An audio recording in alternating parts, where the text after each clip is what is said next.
अस्सलाम वालेकुम। तो हम बच्चों पढ़ रहे थे यूनिट 7 बायोलॉजिकल मॉलिक्यूल्स में एंजाइम्स। लास्ट पार्ट रह गया था ये, बस लास्ट लेक्चर में ऑडियो उसके अपलोड नहीं हो सकी, टेक्निकल इश्यूज थे, तो मुझे दोबारा मैं रिकॉर्डिंग इसकी कर रहा हूँ। So first of all location of enzymes. जो फोटोसिंथेसिस के एंजाइम्स हैं वो ज़ाहिर सेल के क्लोरोप्लास्ट में मौजूद हैं। ये हम चैप्टर 11 में बहुत डिटेल से पढ़ चुके हैं। जैसे रिबिस्को है, रिबिस्को क्लोरोप्लास्ट में। Cellular respiration enzymes, they are present in mitochondria and at different places of mitochondria. कुछ mitochondrial matrix में हैं, कुछ inner membrane के साथ अटैच हैं। प्रोटीन सिंथेसिस के मौजूद हैं राइबोसोम्स में, और इसी तरीके से साइटोप्लाज्म में बहुत सारे एंजाइम्स हैं, और उसमें से जो बड़ा वाइटल रिएक्शन है जो साइटोप्लाज्म में होता है दैट इज ग्लाइकोलाइसिस। ग्लाइकोलाइसिस के सारे एंजाइम्स साइटोसोल में ही मौजूद होते हैं। और एंजाइम्स जो हैं वो कुछ एंजाइम्स फ्री मौजूद होते हैं, लेकिन ज़्यादातर जो एंजाइम्स हैं वो अटैच होते हैं किसी न किसी ऑर्गेनेली के साथ। कुछ एंजाइम्स सेल मेम्ब्रेन के साथ अटैच हैं, कुछ एंडोप्लाज्मिक रेटिकुलम के साथ अटैच हैं, कुछ वैक्यूल में होंगे अगर हम प्लांट्स की बात करें। इस तरीके से आप लाइसोसोम्स को देख लें, बहुत सारे उसके अंदर मौजूद हैं, पेरोक्सिसोम्स के अंदर हैं, ग्लाइऑक्सिसोम्स के अंदर हैं। तो ज़्यादातर एंजाइम्स जो हैं वो किसी न किसी ऑर्गेनेली के साथ अटैच हैं। फिर एंजाइम्स के स्ट्रक्चर के हवाले से है कि कुछ एंजाइम्स जो हैं वो बिल्कुल ही प्रोटीन पार्ट होता है, लेकिन कुछ एंजाइम्स को अपना फंक्शन परफॉर्म करने के लिए एक नॉन प्रोटीन पार्ट रिक्वायर्ड होता है, that is known as cofactor. So non protein part that is required for proper functioning of an enzyme is known as cofactor. Cofactor से मुराद ये कोई ऐसी चीज जो एंजाइम के साथ काम कर रही हो, जैसे हम कहते हैं ना को एजुकेशन, जिसमें बॉयज और गर्ल्स इकट्ठे पढ़ते हैं। तो को वर्कर ऐसा वर्कर जो आपके साथ काम कर रहा है, तो को फैक्टर ऐसा फैक्टर जो प्रोटीन के साथ काम कर रहा है, इसलिए इसे को फैक्टर कहा जाता है। और फिर इसको डिफरेंशिएट किया है बुक ने दो हिस्सों में, इनऑर्गेनिक और ऑर्गेनिक। अगर को फैक्टर इनऑर्गेनिक है नंबर 1 और डिटैचेबल है तो एक्टिवेटर। एक्टिवेटर की दो प्रॉपर्टीज हैं, एक तो इनऑर्गेनिक है, दूसरा डिटैचेबल है कि अपना फंक्शन परफॉर्म करेगा और सेपरेट हो जाएगा। एग्जांपल्स में मेटालिक आयन है, कॉपर है, कॉपर आयन है, मैग्नीशियम आयन है, मैंगनीज है, क्लोराइड आयन है, सोडियम आयन है, पोटेशियम आयन है, तो ये सारे एक्टिवेटर हैं। फिर ऑर्गेनिक है। ऑर्गेनिक में दो कैटेगरीज हैं, एक है प्रोस्टैटिक ग्रुप, बुक के हिसाब से हम बात कर रहे हैं, वैसे तो प्रोस्टैटिक ग्रुप इनऑर्गेनिक भी हो सकता है, ऑर्गेनिक भी हो सकता है। बुक के हिसाब से अगर आप देखें तो जिस तरह बुक ने तरतीब फॉलो की है, तो प्रोस्टैटिक है और कोएंजाइम। अब प्रोस्टैटिक में दो प्रॉपर्टीज आ गई, ऑर्गेनिक है और दूसरा कोवलेंटली अटैच होता है एंजाइम के साथ, ही सेपरेट नहीं होता, जैसे हीम ग्रुप है। ठीक है, हीम ग्रुप परमानेंटली जो है वो एंजाइम से अटैच है। इसी तरीके से और भी हैं, जैसे साइटोक्रोम्स वगैरह हैं, ये सारे इस प्रोस्टैटिक ग्रुप में आते हैं। फिर है कोएंजाइम। कोएंजाइम ऑर्गेनिक है इन नेचर, लेकिन डिटैचेबल है, लूजली अटैच होता है, जैसे NAD है, FAD है, जैसे आप क्रेब्स साइकिल में पढ़ते हो कि वो फंक्शन परफॉर्म करता है, FAD FADH2 में कन्वर्ट हो जाता है, FAD अटैच होता है एंजाइम के साथ, FADH2 में कन्वर्ट होता है और फिर उससे सेपरेट हो जाता है क्रेब्स साइकिल में जब आप पढ़ते हो। ठीक है जी, तो ये तो था कोफैक्टर के हिसाब से, बहुत अच्छे तरीके से याद कीजिएगा, इसमें से क्वेश्चन आ जाता होता और अक्सर आता है। फिर बच्चों अगर हम प्रोटीन पार्ट की बात करें तो जाहिर है वो अमीनो एसिड से मिलकर बना है। अच्छा, अब जितने अमीनो एसिड्स हैं उसमें से बल्क ऑफ अमीनो एसिड, जो ज़्यादातर अमीनो एसिड्स हैं, दे maintain the globular part, globular structure of enzyme, और जो चंद एक बच जाते हैं फ्यू अमीनो एसिड्स, वो बनाते हैं उसकी एक्टिव साइट। ठीक है जी। अब जो एक्टिव साइट है वो चार्ज बेरिंग साइट है। ज़ाहिर है जैसे अमीनो एसिड्स होंगे वैसे इस पर चार्ज होगा। अगर पॉजिटिवली चार्ज अमीनो एसिड्स हैं तो एक्टिव साइट भी पॉजिटिवली चार्ज होगी। अगर उस पर नेगेटिव अमीनो एसिड्स, यानी ऐसे अमीनो एसिड्स हैं जिन पर नेगेटिव चार्ज है, तो एक्टिव साइट भी नेगेटिवली चार्ज रहेगी। तो फिर एक्टिव साइट के फंक्शन को समझने के लिए हम उसे मजीद दो साइट्स में डिवाइड करते हैं, one is binding site and another is catalytic site. Now it does not mean that physically these places are present, we just differentiate these sites to understand the functioning, how active sites work. So first is binding site. Now binding site has 2 or 3 functions. It will recognize substrate, it will bind with substrate, and it will form enzyme substrate complex. उसके बाद catalytic site, उसका एक ही काम है, that it will convert substrate into product. ये इस तरह से काम करता है एंजाइम। फिर एंजाइम्स की फॉर्म है, वो एंजाइम्स जो कि जिनको कोफैक्टर रिक्वायर्ड होता है। इनएक्टिव है वो एपो एंजाइम है। Now what is apo enzyme? के एक एंजाइम जिसको प्रोटीन नॉन प्रोटीन पार्ट चाहिए होता है, आप उस प्रोटीन पार्ट को रहने दें और उसका कोफैक्टर उससे निकाल दें, तो वो जो पार्ट कहलाएगा वो कहलाएगा एपो एंजाइम और ये हो जाएगा इनएक्टिव। दूसरा है जी, अगर आप प्रोटीन पार्ट से कोफैक्टर ऐड कर दें तो वो हॉलो हो जाएगा, कंप्लीट एंजाइम हो जाएगा और वो हो जाएगा एक्टिव। ये टर्म सिर्फ उन एंजाइम्स पे अप्लाई होता है जिनको फंक्शनिंग के लिए कोफैक्टर रिक्वायर्ड होता है। जिनको फंक्शनिंग के लिए कोफैक्टर रिक्वायर्ड नहीं होता, उन एंजाइम्स के ऊपर इन चीज़ों का इतलाक नहीं होता। फिर कैरेक्टरिस्टिक्स में एंजाइम ज़्यादा लिखी हैं, मैंने जानने लिखी है ताकि चले आपको आइडिया हो जाएगा। ग्लोबुलर प्रोटीन्स हैं, सारे हम जानते हैं एंजाइम्स आर ग्लोबुलर प्रोटीन, बहुत सेंसिटिव है, टेम्परेचर का इफेक्ट इन्हें तंग करता है, पीएच से अफेक्ट होते हैं, सबस्ट्रेट और एंजाइम के जो कॉन्सेंट्रेशन अगर वो चेंज हो जाए तो उससे भी रेट ऑफ रिएक्शन में फर्क पड़ता है। इनकी प्रेजेंस से एंड ऑफ प्रोडक्ट पे कोई फर्क नहीं पड़ता। फर्स्ट किया कार्बोहाइड्रेट चल रहा है, अगर ग्लूकोज से पायरुवेट बनना है तो ग्लूकोज से पायरुवेट ही बनेगा, एंजाइम्स की प्रेजेंस की वजह से कोई फर्क नहीं पड़ेगा। ये सिर्फ क्या करते हैं, ये कैटालिसिस करते हैं, एक्टिवेशन एनर्जी को लो कर देते हैं। एक्टिवेशन एनर्जी क्या होती है? Activation energy is the amount of energy required to start a reaction. तो जितनी कम एनर्जी रिक्वायर्ड होगी रिएक्शन तेजी से स्टार्ट हो जाएगी। और कैसे कम करते हैं उसमें जस्ट एक चीज मैं आपको बता देता हूँ कि एक्चुअली ये ना सबस्ट्रेट को अनस्टेबल कर देते हैं। अब कोई भी चीज़ जब अनस्टेबल होती है आपको पता है वो गिर जाती है, ब्रेक हो जाती है। तो ये एक तरीका है कि ये तेजी से इस तरीके से सबस्ट्रेट को ब्रेक कर देते हैं और एक्टिवेशन एनर्जी को लो कर देते हैं। और कुछ एंजाइम्स हैं जो कि इनएक्टिव फॉर्म में सिक्रीट होते हैं, जिन्हें हम जाइमोजिन्स बोलते हैं, जैसे पेप्सिनोजिन है, जैसे ट्रिप्सिनोजिन है। ये एंजाइम्स इनएक्टिव फॉर्म में क्यों प्रोड्यूस होते हैं? क्योंकि अगर इनको एक्टिव फॉर्म में प्रोड्यूस किया जाए तो ये डैमेजिंग हो सकते हैं, और जाइमोजिन सेल्स या चीफ सेल्स इनको प्रोड्यूस करते हैं। और एंजाइम्स आपको पता है बहुत स्पेसिफिक होते हैं। यूजुअली एक एंजाइम एक सबस्ट्रेट को कन्वर्ट करता है एक प्रोडक्ट में, या सम टाइम देखें हो क्या जाता है, ज़्यादातर एंजाइम्स एक सबस्ट्रेट को एक प्रोडक्ट में कन्वर्ट करते हैं। कुछ एंजाइम्स ऐसे हैं जो कि एक सबस्ट्रेट को दो या दो से ज़्यादा प्रोडक्ट्स में कन्वर्ट कर सकते हैं। जैसे बैक्टीरिया में आरएनए पॉलीमरेज है, वो डीएनए को कन्वर्ट कर सकता है, मैसेंजर आरएनए में भी, ट्रांसफर आरएनए में भी, राइबोसोमल आरएनए। ठीक है, अच्छा। कुछ एंजाइम्स ऐसे होते हैं जो कि ग्रुप ऑफ सबस्ट्रेट को कन्वर्ट करते हैं एक ही सबस्ट्रेट में, जैसे हेक्सोकाइनेज एक एंजाइम है।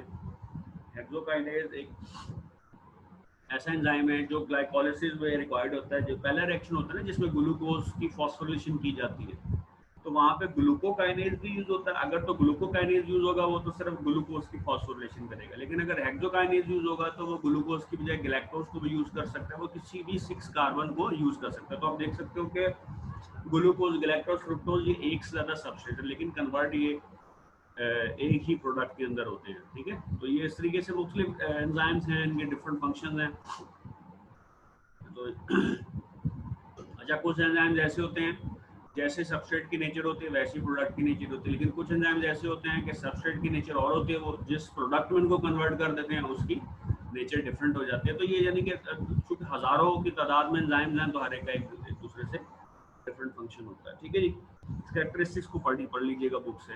फिर मैकेनिज्म ऑफ एंजाइम एक्शन, आप देख सकते हो एंजाइम पे 3 एक्टिव साइट में, A B C substrate bind हुआ, यानी कि 3 हिस्सों में एक्टिव साइट है।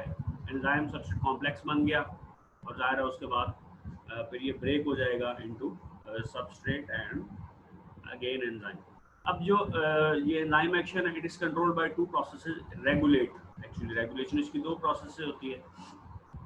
देखिए ये इनिशियल सबस्ट्रेट है, ये ए बी में कन्वर्ट हो रहा है, बी सी में कन्वर्ट हो रहा है, सी डी में कन्वर्ट हो रहा है, डी ई में कन्वर्ट हो रहा है। ई फाइनल प्रोडक्ट है, जबकि बी सी डी ये इंटरमीडिएट सब्सटेंसेस। अब अगर फाइनल प्रोडक्ट ज़्यादा हो जाए और एक लिमिट से ज़्यादा हो रहा है, उसकी सेल में उतनी ज़रूरत नहीं है, तो इस रिएक्शन को रोकना पड़ेगा, क्योंकि वरना फिर वो मसाइल आना शुरू हो जाएंगे, सेल को प्रॉब्लम होगा बाकी प्रोसेस पूरे करने में। तो ये जो फाइनल प्रोडक्ट है ये मूव करेगा, और ये जो पहला एंजाइम है जो कि इनिशियल सबस्ट्रेट को बी में कन्वर्ट कर रहा है, ये इसके साथ जाकर बाइंड हो जाएगा। इसकी allosteric site, allosteric ALLOSTERIC allosteric site, इसको रेगुलेटरी साइट भी कहा जाता है।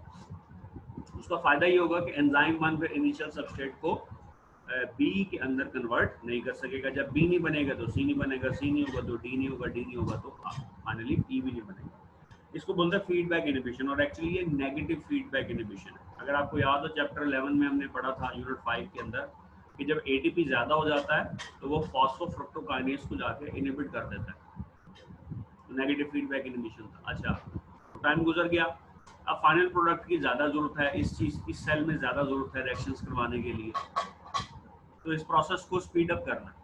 स्पीड अप कैसे होगा कि जो इनिशियल सबस्ट्रेट है वो जो लास्ट एंजाइम है, एंजाइम 4 जो कि फाइनल प्रोडक्ट को बना रहा है, इसको आकर एक्टिवेट करेगा, इसके साथ ऐसे बाइंड करेगा कि ये तेज़ी के साथ नॉर्मल स्पीड से ज़्यादा स्पीड पे डी को ई में कन्वर्ट करना शुरू कर देगा, ताकि जो फाइनल प्रोडक्ट है ई इसका नंबर अमाउंट सेल में बढ़नी शुरू हो जाए। इसको बोलते हैं प्रिकर्सर एक्टिवेशन के। ये जो इनिशियल सबस्ट्रेट है ये प्रिकर्सर है। प्रिकर्सर कोई भी एक ऐसी चीज़ है जो के स्टार्ट में यूज़ हो रही है, तो ये प्रिकर्सर जो है वो फाइनल प्रोडक्ट की फॉर्मेशन को एक्टिवेट कर देता है।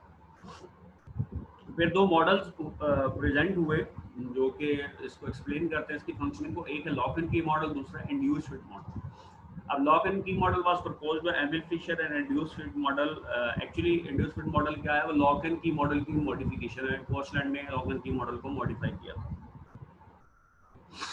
कॉन्सेप्ट क्या है जी, एमिल फिशर के मुताबिक जो एक्टिव साइट है वो एक रिजिड प्लेस है। जब सबस्ट्रेट बाइंड कर जाता है एक्टिव साइट के साथ तब भी उसमें कोई चेंज नहीं आता, और उसने कहा था जैसे एक स्पेसिफिक लॉग एक स्पेसिफिक हीप ओपन करता है, इसी तरीके से एक स्पेसिफिक एंजाइम एक स्पेसिफिक सबस्ट्रेट को कैटलाइज करता है। कोचलैंड जो है उसने ये कहा था कि एक्टिव साइट जो है वो फ्लेक्सिबल पार्ट है, और जब सबस्ट्रेट बाइंड करता है इसके साथ तो एक्टिव साइट में थोड़ा सा चेंज आ जाता है। अब कुछ एंजाइम्स हैं जो लॉग एंड की मॉडल को फॉलो करते हैं, कुछ एंजाइम ऐसे हैं जो कि इंड्यूस्ड फिट मॉडल को फॉलो करते हैं। ये इसकी डायग्रामेटिक रिप्रेजेंटेशन है। ये सबस्ट्रेट है, एंजाइम है, एक्टिव साइट से बाइंड हो रहा है, एंजाइम सबस्ट्रेट कॉम्प्लेक्स बन गया है, और उसके बाद जो ये दो प्रोडक्ट्स बन गए हैं, आप देख सकते हो, ठीक है।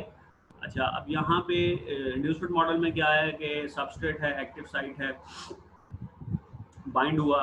तो आप देखो कि ये मुकम्मल तौर पे ये राउंड है और ये मुकम्मल तौर पे राउंड नहीं है। इसी तरीके से ये वी है और ये मुकम्मल तौर पे वी यानी छोटी जगह है, लेकिन जब ये बाइंड हो रहा है तो इसका मतलब क्या है कि सबस्ट्रेट बाइंड हुआ, इसने थोड़ी सी बिल्कुल चेंज की ताकि एंजाइम जो है वो इस सबस्ट्रेट ने एंजाइम को इंड्यूस किया, मजबूर किया कि वो सबस्ट्रेट को प्रॉपर्ली फिट कर ले। उससे टाइप सबस्ट्रेट कॉम्प्लेक्स बन गया और उसके बाद वो कन्वर्ट हो गया इनटू टू डिफरेंट प्रोडक्ट्स। फिर ना फैक्टर्स जो कि एंजाइम के रेट ऑफ रिएक्शन को डैमेज करता है। रेट ऑफ रिएक्शन क्या है कि एक गिवन टाइम में कितने प्रोडक्ट बन रहे हैं, यानी फर्स्ट क्या 1 सेकंड का टाइम है तो उसमें कितने प्रोडक्ट्स बन रहे हैं, तो 10 बन रहे हैं तो उसका रेट ऑफ रिएक्शन, ठीक है। अब जो एंजाइम की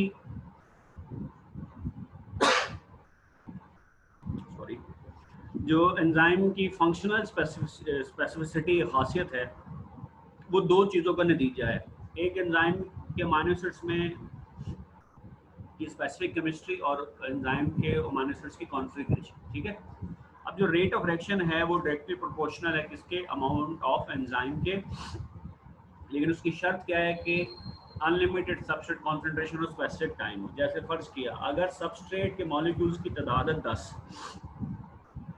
और एंजाइम्स की मॉलिक्यूल्स की तादाद है 1, तो अभी एक प्रोडक्ट बन रहा है गिवन टाइम में, आप एंजाइम की मॉलिक्यूल्स की तादाद बढ़ा के 5 कर दें और सबस्ट्रेट 10 ही रखें, तो 5 मॉलिक्यूल्स बनेंगे प्रोडक्ट के। आप एंजाइम्स के मॉलिक्यूल्स की तादाद बढ़ा के 10 कर दें, सबस्ट्रेट भी 10 है, तो क्या होगा, रेट ऑफ रिएक्शन मैक्सिमम हो जाएगा। पहले एक प्रोडक्ट बन रहा था या 5 बन रहे थे, अब 10 प्रोडक्ट मॉलिक्यूल्स बन रहे हैं, तो रेट ऑफ रिएक्शन हाईएस्ट हो जाएगा। लेकिन अब इसके बाद अगर आप एंजाइम की तादाद को बढ़ाते रहें, 20 कर दें, लेकिन उससे फ़र्क नहीं पड़ेगा क्योंकि सबस्ट्रेट के मॉलिक्यूल्स की तादाद कम है।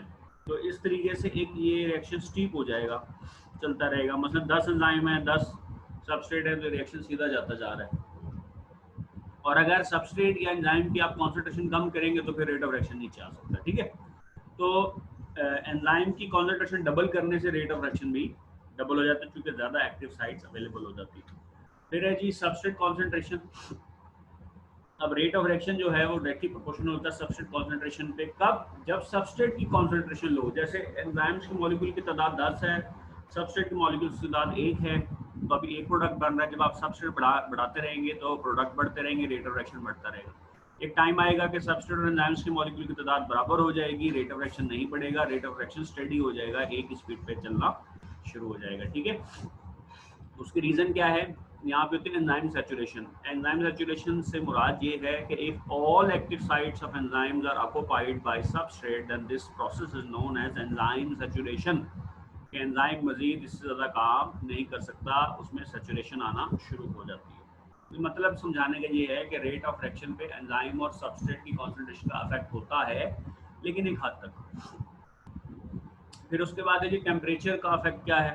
एक टर्म यूज होती है ऑप्टिमम टेम्परेचर, ठीक है, temperature at which enzymes perform maximum work, इसको बोलते हैं ऑप्टिमम टेम्परेचर।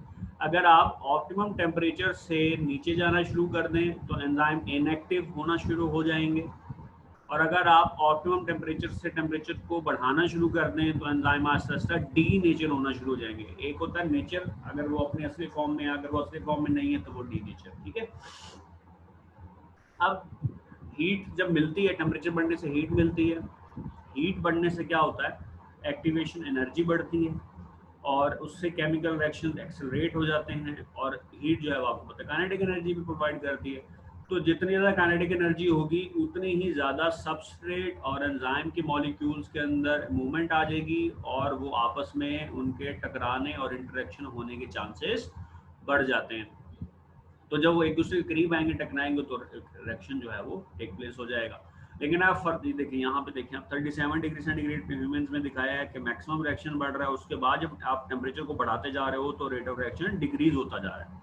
तो जैसे फीवर में हो जाता है कि टेम्परेचर बढ़ जाता है ऑप्टिमम से, तो एंजाइम्स प्रॉपर्ली वर्क नहीं करते, कुछ एंजाइम्स डीनेचर हो जाते हैं, उनके आयनिक या जो हाइड्रोजन बॉन्ड्स हैं वो ब्रेक होना शुरू हो जाते हैं सेकेंडरी टर्शियरी स्ट्रक्चर के अंदर, तो एंजाइम प्रॉपर्ली काम नहीं कर रहे होते।